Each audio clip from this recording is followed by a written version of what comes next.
get this. Right. So we pretty much have a little bit of everything in this record just because of our scientists and curators have had a wide range of activities. And we also have a really rich, I was starting to tell you about this on the way over, photograph collection documenting all of our activities because we happen to have on staff a photographer who also experimented in the medium of photography, documenting expeditions and collections and things like that. So, all right. So I usually like to start at the beginning, and we can go through this, and at the end you can walk up and have a closer look and take photos, but with no flash.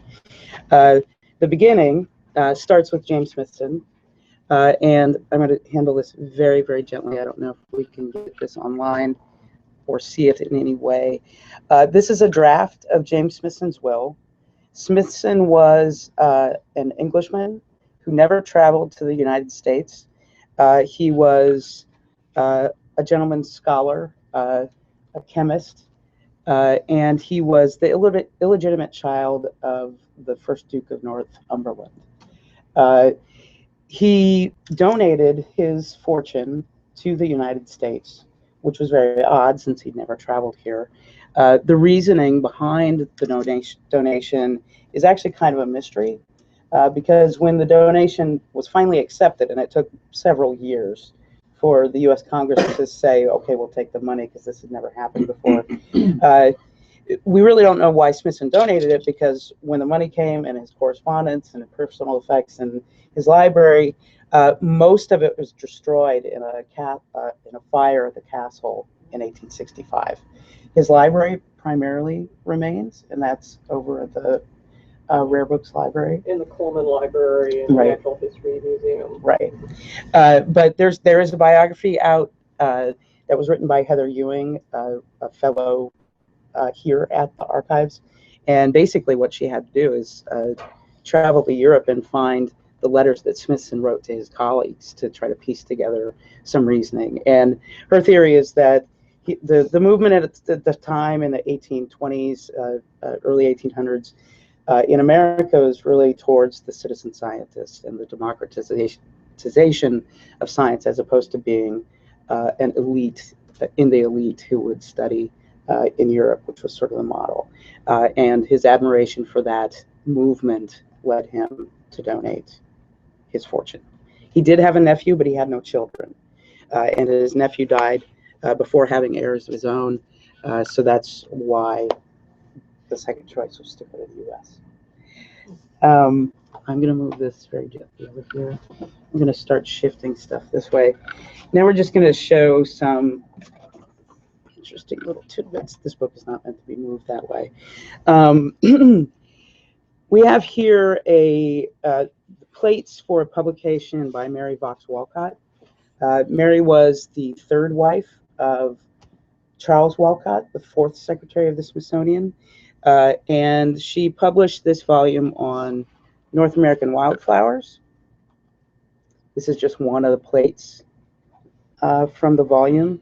There's more than one copy of this at the Smithsonian, and it is actually all digitized and online through the Smithsonian libraries. So what she would have is the plate of the drawing, and then a very nice description of the particular flower that she was illustrating. And I'm going to close this. I'm not sure if she has a Wikipedia page or not, but we should check on that. I am not sure either.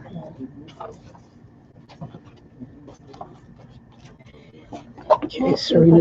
Yes. Did she actually design and process the plates herself, or was that something that she had someone else do? I do not know for sure. Yes, she does. Yeah, you can. We did her in the previous Right. and we included some of the plates. I think she probably was heavily involved, but I'm not going to. Please don't take me, since this is being recorded. You know. I'm going to show you another example of some illustrations. We'll see how this holds up making this vertical. So there's an ornithologist at the Smithsonian, Robert Ridgeway. As a young man, he visited the Smithsonian and asked to meet Spencer Baird, who was the second secretary of the Smithsonian, also an ornithologist and ichthyologist. He was assistant secretary for a long time, and then when Joseph Henry died, he became secretary. Ridgeway met him, and Spencer Baird was very much into mentoring and bringing up young scientists. He invited Ridgeway to come to the Smithsonian and work here. Ridgeway did a lot of field research, but also, we'll see how this goes here, did many illustrations and had an elaborate color wheel system to maintain the accuracy of the colors in his illustrations. And so we've recently not only digitized these, but these are all online. There's 818 of them. And just a future plug for the Transcription Center. In May, for Migratory Bird Day, we're going to be launching these. So if you like reading very tiny print and birds, or both, we invite you to participate. I usually pull out this plate, this top one here. I don't know what type of bird it is, but in very big letters, it's red, no go, stumped. So he wanted to make sure that everybody knew that he didn't quite make it on the color for this one. How are we doing on time? We're fine. Okay. 3 more things. So I think another person, I don't know, this is Mary Agnes Chase. And actually, I don't know if there's an actual image of her in here, and I'm not going to pull out that She one. was written about in our first edit-a-thon. So Mary Agnes Chase was a botanist who worked for the Smithsonian. She did a lot of work with Albert Spear Hitchcock, and she was considered an expert in the field of botany. However, in the early 1900s, 1920s, the Smithsonian would not allow her to go out on collecting trips because they thought it was inappropriate for a woman to go on these types of expeditions. So what she did is she got self-funded and just went down to South America on her own. These are some images of a trip to Puerto Rico, actually. And so this is actually quite typical of what scientists would do. They sometimes make scrapbooks, but not only are they photographing specimens, but they're also photographing local people that they meet during their travels, often befriending entire families, and also fellow scientists or guides that are taking them around. And I can leave this out again. After this, you can browse through some stuff. Now, this is something that's not yet fully processed. So this is a scrapbook photo album of Ursula Marvin, who was a planetary geologist. She was, oh, this photo is in such poor shape. I'll hide that one. So this is Ursula. She worked for the Smithsonian Astrophysical Observatory. She's retired now, but still kicking in her 90s. And her expertise was in meteorites, and also she was on the first team with John. Yes. She was on the first team with John Wood at SAO to study the moon rocks that were coming back from the Apollo missions. Now, if you have any of these at home, these little sticky magnetic things, very, very bad. These images will, of course, be taken out of here. And actually, the kind of nice part is this is so old, or it's old enough that they've sort of released themselves. But this is Ursula in Antarctica. And like Effie said, she has a peak named after her. I think she made 3 trips down there studying meteorites. And it's a really interesting program because a lot of meteorites fall in Antarctica, and there's also many diverse samples. So it's not just from one. Really easy to pick out right against the ice. Right. No. So there's some other things you can flip through. So I'm going to end with a typical file from the Science Service Morgue File. And I'm just going to pick something at random. Ridley. Okay, I know where that goes. So, I think I'll remember Ridley.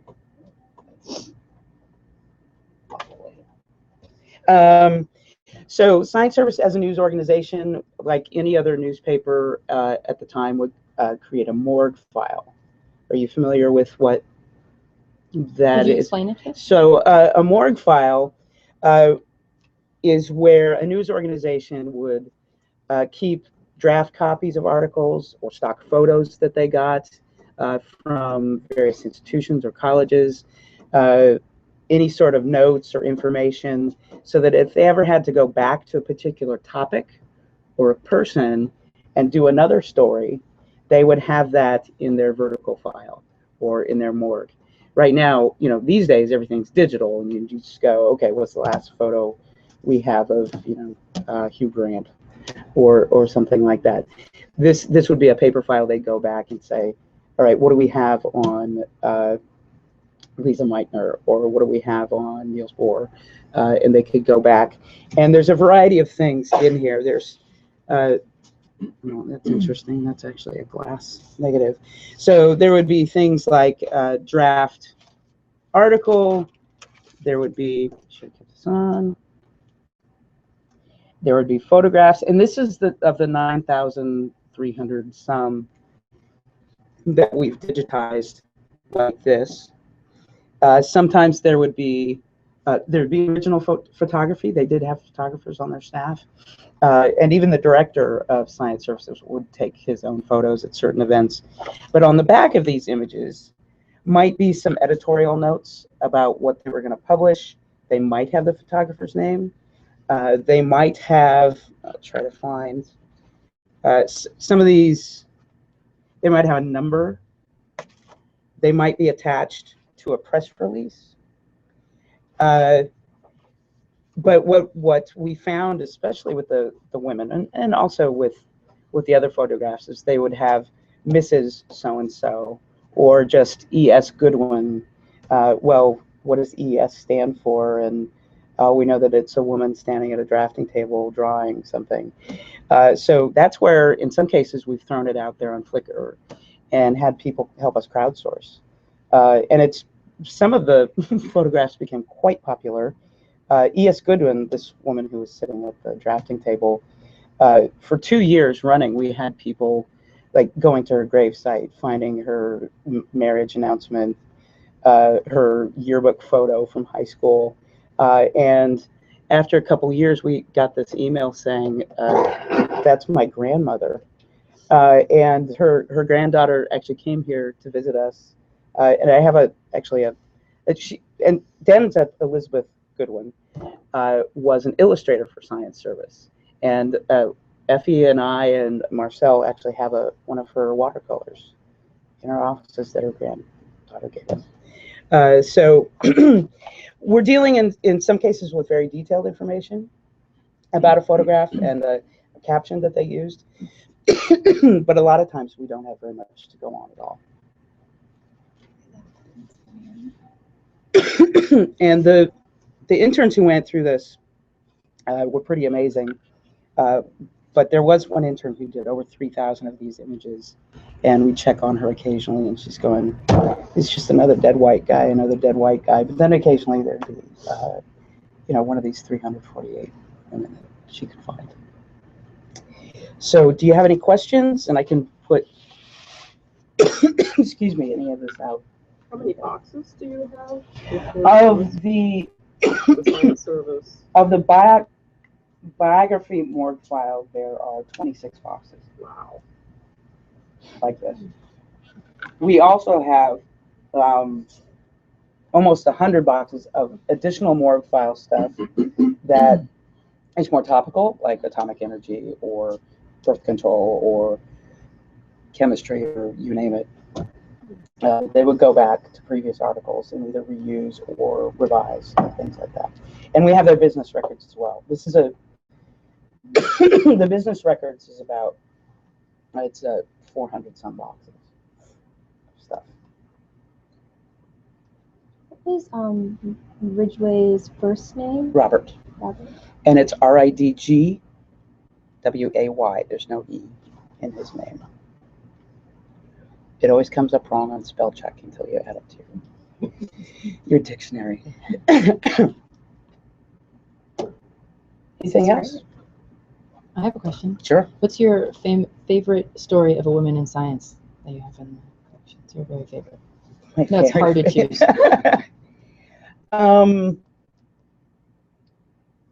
Well, there is a late Elizabeth Sabin Goodwin, but she wasn't actually a scientist. She was an illustrator. Excuse me, just because we found out so much about her. I did meet Ursula Marvin, so that was a pleasure. I mean, it was interesting trying to get stories out of her. She actually is rather humble, but she gave numerous lectures over the course of her career to young students, especially to women, and telling them that, you know, her professor said, why don't you take different classes? Why are you going into geology? Because you should be learning how to cook and clean. And she said, well, I didn't want to do that. So she went and got her degree anyway. So that was truly inspiring to meet her and sort of bucking the system. There's also people like Mary Agnes Chase who, when you see her, there's this picture that we use a lot. She's an older woman, very tiny and petite, and looks very sweet. Like, you know, the grandmother you're going to put on a print article selling biscuits or something. I mean, but she was a pioneer in that she funded herself to do these expeditions. She was huge in the women's suffrage movement. She went to jail for trying to vote, and actually went on a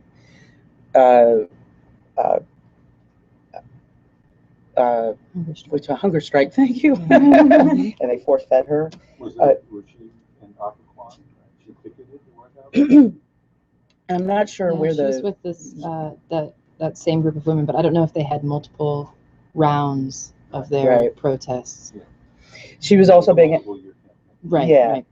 She was also big into the temperance movement because her brother had died of alcoholism. So she stood up for the causes that were important to her. And her, many of her, first of all, her photo albums are in the Transcription Center, which have been transcribed, and also now her field notes and diaries, and our volunteers have been using the hashtag #GiveChase and elaborating on and explaining her details, and really struck by the same kind of admiration and inspiration of her as a pioneer in many ways. Right. And I love that she published her life work on grasses at age 93 with over 80,000 specimens. Right. There's a lot of women represented in our collections. I mean, some of the stories, I mean, you have somebody like Chase who, you know, she was kept down at a certain level, but also highly revered by her colleagues here and abroad, and did a lot of work. There's another story of Mary Jane Rathman, who started as a clerk. Her brother, Richard Rathman, worked, they were, I think it was invertebrate zoology. She became very skilled at cataloging crustacea specimens, but when they brought on this new wunderkind, Waldo Schmidt, they basically, she gave up her paid position so that he could be hired, but they did allow her to continue to work, and she kept up. And that's because it seemed like the salary was more important for a man who was supporting a family. Right. But there's also a, you know, you can take that for what it is and say, well, that's just wrong. But there's also a certain charity that was very much the spirit of the Smithsonian in the 19th and 20th centuries, where Mary Jane Rathman became quite, she was suffering quite a lot from dementia, but they would allow her to come in every day to give her something to do, and they would give her the same tray of specimens every day, and she would just keep recatalog and recatalog and recatalog. But they thought it was important to be there for her and help her maintain some sort of normalcy. Structure. Yeah. Yeah. So there's a lot of stories like that too. Thank you so much. All right. That's great. Thank you. Thanks, Tammy. Yep. Thank you. We've built in a